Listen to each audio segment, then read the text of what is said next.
I called Dave yesterday and he answered the phone and the first thing I heard was screaming and it wasn't Dave. It'd been worse if it was Dave. I don't know. It's been a tough week. I mean, we might talk about this on the show. It's been the worst week of my life, and I'm not that. There is no hint of humour in there. That is fact. Both Hannah and I have said, "Has this been the worst week of our lives?" And she said, "Yeah, I think it has actually." Does Elis know the contributing factors? No, we'll tell him on the show. Well, a lot of listeners were speculating because I think we mentioned this in the podcast intro, but didn't actually get round to discussing it in the show. Dave's week from hell. Yeah, hit us with the week from hell. Because I've had quite a good week this week, so already I'm not quite as het up as I was last Friday. You're a positive pizza and you're back. Yeah, Dave, last week. Can you start the story from where you're wearing your jester's hat, or is that not where the story begins? No, that's where it begins. Okay, so set the scene. I mean, I'm not. I wasn't really wearing my jester's hat, but still.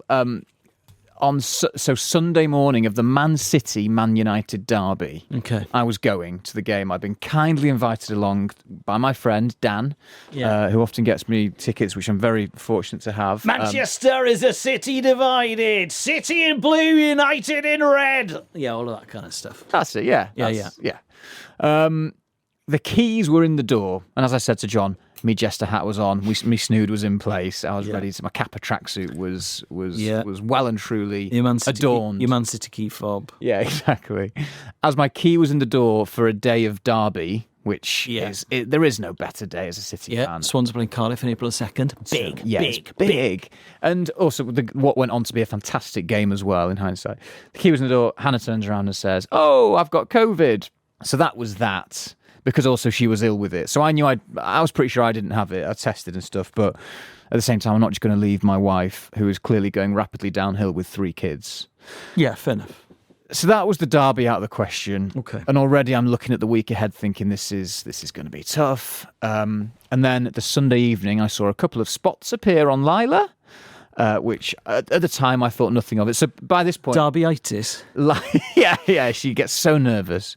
By this point, Hannah was isolating in the bedroom because she didn't want to give it to me because she knows that I had a busy week coming up. So the whole of Sunday, I missed the derby pretty much. Kind of caught bits of it on the iPad. But by this point, I was in dad mode of looking after 3 kids. My kids won't let me watch football.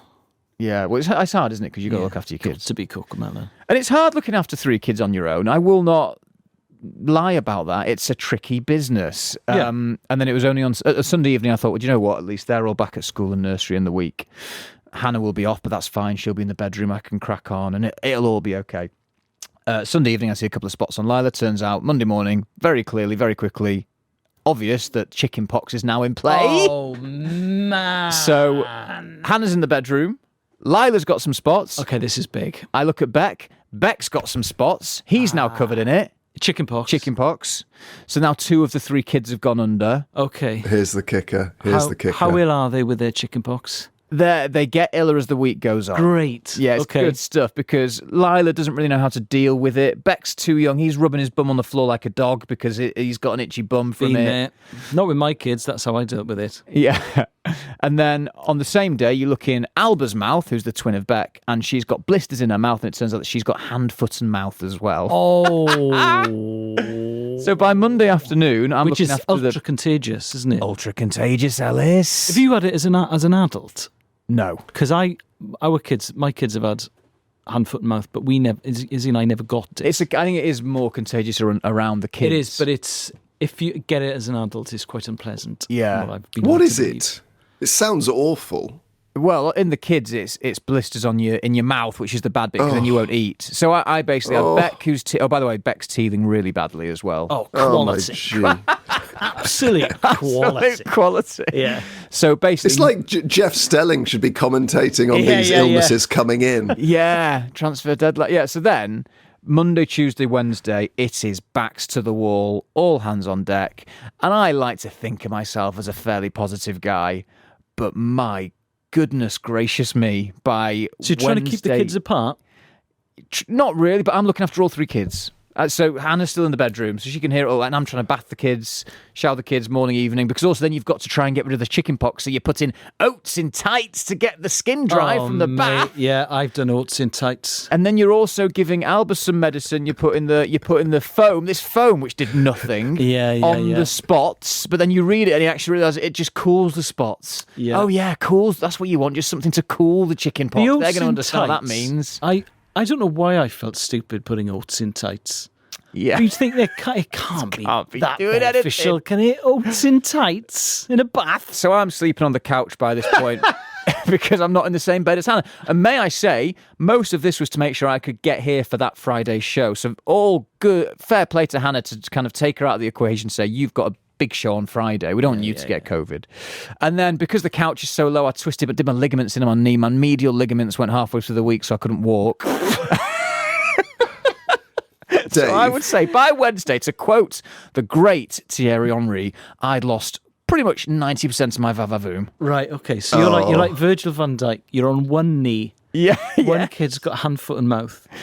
Two of them. Kids have got chicken pox. Yes, which they're not dealing with brilliantly. Lila's waking up a lot in the night. I mean, I wouldn't say that's her fault, not dealing with it brilliantly. No, not at all. Be more stoic. No, not at all. And Hannah She's is 4, isn't she? Hannah's in the bedroom. She says she watched a wonderful series called Maid. Great. Were you ever jealous of Hannah having COVID, Dave? Well, Hannah did this for me late last year to make sure we were all clear for Christmas. So it was absolutely fair enough. So no, I was never once frustrated with Hannah. Not frustrated with her, but you can be jealous of her. Yeah, but your mind doesn't even go there. Like, there was not a second. It was such a tough few days, and I know that people have much worse things going on in their lives than this. But for me, and also I get because I just had to cancel work, and I had a busy week of You're work. You're a workaholic. Well, I'm not, but at the same time, I take great pride in the work that I do. So I had to not. I had to cancel meetings. You were like Tiger Woods winning the US Open with a broken leg, Dave. I'm not sure I was quite that successful. If I carried on working, maybe so, but Serena Williams won a Grand Slam when she was pregnant, incredibly. Did she? Yeah. When I don't think she knew she was pregnant at the time, but that's first trimester, absolutely amazing achievement. Yeah. How were you showering? Ronnie O'Sullivan won the World Snooker Championship with a bad ankle. Did he had to wear different shoes. Oh, poor Ronnie. What, like a sort of waistcoat and Dickie Bowen pair of trainers, which would look basically, ridiculous. He had to get special dispensation not to wear dress shoes. How were you showering, Dave? There was a couple of days where I realised I hadn't showered all day and I hadn't even cleaned my teeth until the end of the day. Absolute quality. Love that. A second. What did you eat? That's what always goes out the window. I've just eaten some crackers. Yeah, there's a lot of Rivita knocking about. There's a lot of buttered toast, which actually I'm still doing way too much buttered toast. But anyway, that was the week from hell. It does make you appreciate when you're back on track. So this week, pretty much, I've still got a bit of a limp from the old knee twist, but the kids were back at school. The chicken pox had healed over, which was important. I can't sleep on our sofa. I loved it. It's slightly too short. I've got a very deep, very long couch. Oh, okay. So were you sleeping enough? Yeah, I was doing all right in the night time, but and I will repeat, there is worse things in life than just having to deal with your own children. How were you unwinding? But Dave, three kids, 3 illnesses, working, trying to keep up. That's as Elis, you'd say that's pretty much as bad as parenting gets to. It's in sort of the everyday. In the everyday, obviously, yeah. Because we've got 2 kids, and I am at my limit, and I'm one of 3, and I often marvel at my mum. In particular, I just think she never ever lost her rag. She never ever seemed to be stressed. It was extraordinary, really. Dave, is that week you had the argument with Hannah where she went for a drive? No. How was Hannah with her COVID? Thanks, John. The Hannah with her COVID was a trooper, but she was testing pretty strongly positive for the week, so she was locking herself away. She came out, I think, when I just was at my end of my tether, probably on the Friday, and then helped out, and we just kept our distance by that point. And how did you unwind once the children were in bed in the evenings? Well, you don't, because you put the kids down, and then your house is an absolute S-tip. Oh, yeah. 10 cans of Fosters. Well, no, because then you don't want to be hungover for the morning, because it's backs to the wall, John. Yeah. So then what you're doing is you just have to preserve all that. So what you're just sitting in the lounge in the dark on the bed with a dicky knee, stare at the wall for a bit, and then trick go to knee, sleep. Dave. A trick knee, which is getting better. Poor little lamb. Yeah. You could have called me. I'd have come up and done absolutely nothing. No, I don't think Dave, you're the answer. But I'd have been there. I don't think I wanted could you have- there. I could have made quips, Dave. Yeah. You will do that. I didn't need quips, John. I needed a quip. I needed to be well equipped. That doesn't really work. It's I could have been there, like, constantly tidying after you, like a sort of neat shadow. Well, actually, that would have been really helpful. That's Yeah. exactly what I needed. Absolute mess of a week. Oh, fair play, Dave. But I love my children. I bet they watch a lot of telly. A lot of iPads knocking about. Oh, yeah. A lot of Ryan, which we've talked about. Ugh. But it makes you appreciate life. And when they're on good form, like they have been this week, they're a lovely set of kids because you send them off to school for 8 or 9 hours a day, which is nice. And then you just enjoy their evening company. Hannah went for a drive because we got our new electricity bills through, as I'm sure a lot of other people have. You get the dreaded email, which I think pretty much 90% of the country is probably getting. Hannah got frustrated with how I was calculating the new costs of living per month because I wasn't keeping her up to date with my calculations, and she was trying to write them down. And obviously... You were running away with it, weren't you, Dave? You were getting ahead of it. Because it was... And she was disputing some of your calculations. She was like, She was, of course she 100 was. quid on snoods a month. Yeah. You are But bizarrely, it's worked out on snoods. much cheaper, and I can't believe that I'm in this situation. It's worked out much cheaper for me. I mean, still, it's gone up like 100%, but to stay on the flexible tariff that I'm on as opposed to fixing. Yeah, interesting. Because what they're doing with the fix is they're trying to split the difference between this price cap and the next one. So, I mean, I may have a difficult bullet to bite further down the line. Yeah. But seeing as it's summer and you're not going to be using that much heating, especially, I thought I'll just stay flexible, for goodness sake. Yeah. I mean, it's just classic Robbins, isn't it? Just being flexible and going with the flow. Do you want to hear part 2 of my weeks from hell? Oh yeah. Yeah, cool. On Sunday, Alba got the chicken pox. Oh, No. Yeah, so for this week, when I was thinking, right, back on track, here we go, I can work and do things like normal people do. Alba got the chicken pox, which she clearly got from Beck from 2 weeks ago, which we've talked about. So this week, again, has been another write-off. I'm not going to delve into it again. It's the same dramas as it was 2 weeks ago, but just with another child.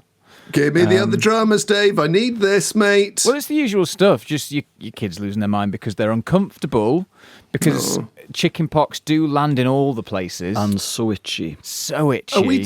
Have you got calamine lotion? Do they still use that? I don't know. There's a foam that I've got and there's a gel yeah. that I've got. Are you bathing them in Bathing them in oats. Yeah. Did we talk about that last You week? feel such a pillock, You don't put your oats in the tights, and then the tights go in the bath, and then you release the oat powder, which dries the spots and out. you feel like the whole world is making fun of you, Yeah, this is a joke. and that it's some sort of Truman Show practical joke. Mr. Quaker is laughing. What a scary box for cereal. Yeah. What a Especially when you got- scary box. with chicken pox as well.